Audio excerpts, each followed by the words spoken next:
4, 3, 2, 1.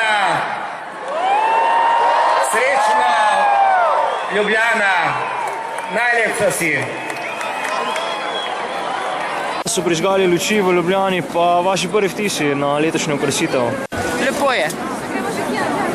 Fajn, malo drugače kot lansko leto, ampak še vedno fajno. Pač glavno je, da je neki lučk je, pa da je vzdušje fajno. Zadeva mi je všeč, fajn zgleda. To je to.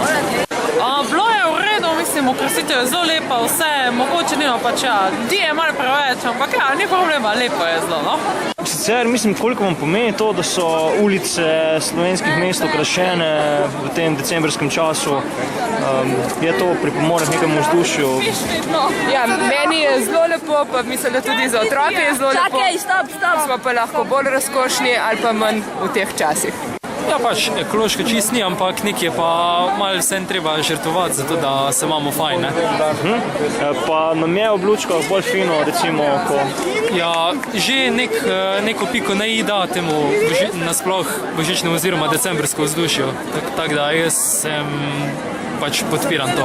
Mogoče je malo prehitro, tako čisto na začetku decembra. Mogoče kak ten prej pred Božičem imaš res tisto občutek, da je Božič. Ker drugače se mi zdi, da trgovine, bom tako izpostavila, malo prehitevajo s tem okrasnem tako po 1. novembru, pa nimaš čistega vzdušja. Reč pa ja, no, ne vem, nekak tradicija, mislim, da smo se že tudi navadili, da nam je že samo omelo, da imamo to okrasitev tle, tako da ja. Je po moje za ljudi bolj, da je mečkan se dogaja, tako da je mečkan kakšne prireditev, koncerti pa tako, da malo grejo ven, malo se podružijo.